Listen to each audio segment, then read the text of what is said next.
Hello. I'd like to continue my conversation about inputs and accountability that I started a few videos ago.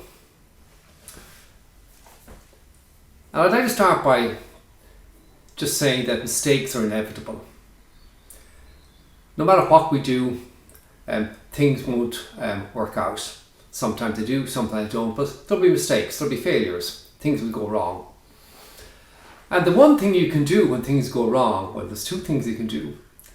One is you can look in the mirror and you can ask yourself, what part have I played in doing that? So remember, I think of reasoning, and then your inputs, your responses, your results that you get, and then reflection to change your reasoning. Just think of that model, keep that model in your head.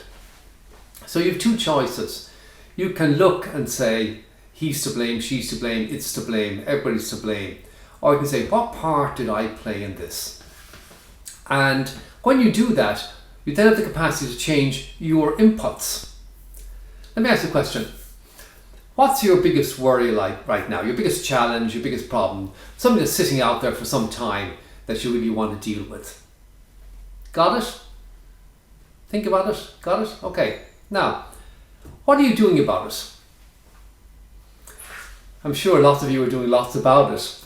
But if your answer is not a lot actually, you're in good company. And I'd have to ask you, what's stopping you from dealing with it? I ride a motorbike on the weekends. It's a hobby of mine.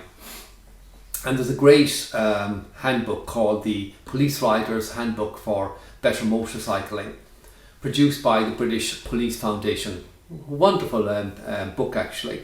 And a good friend of mine who knows me well gave it to me and thought that it might be helpful and save my life. There's a really interesting statistic in it. Riders who've had an accident in the previous 3 years are 3 times more likely to have an accident in the following year. Now, why do you think that is? Well, if you guess that it's because they don't take responsibility, because they don't look to understand, there's no reflection, they don't look to understand what part they played in that accident. So because they don't do that, the reasoning, there's no change in their thinking. So of course they repeat the situation, and of course they get the same result. They're in the same loop. So I want you to think about this notion of looking in the mirror, that when something happens, you look in the mirror and you say, what part am I playing? And when you do that, you take ownership of the part that you're playing, and there'll be other circumstances that are outside of your control. But what part are you playing? And when you understand what part you're playing, you can then change your inputs. Because remember, inputs, outputs. If you want to get a result, you have to change the inputs. You don't change the outputs. You have no control over the outputs. You only change the inputs. And to change the inputs, you have to take ownership of the inputs. You have to become accountable for those inputs. And to do that, you have to see the part that you're playing. So critical to this model or this notion of creating your future, achieving your goals, whatever it is that you take responsibility for your inputs. So you have to reflect on what's happening, notice the results that you're getting, take responsibility for what's happening, say, what part am I playing in that, and then change your behaviors, change what you're doing, change the inputs to get the outputs that you want. So key to this is personal accountability. So next time something happens, something's not working, you don't get the result that you want, stop.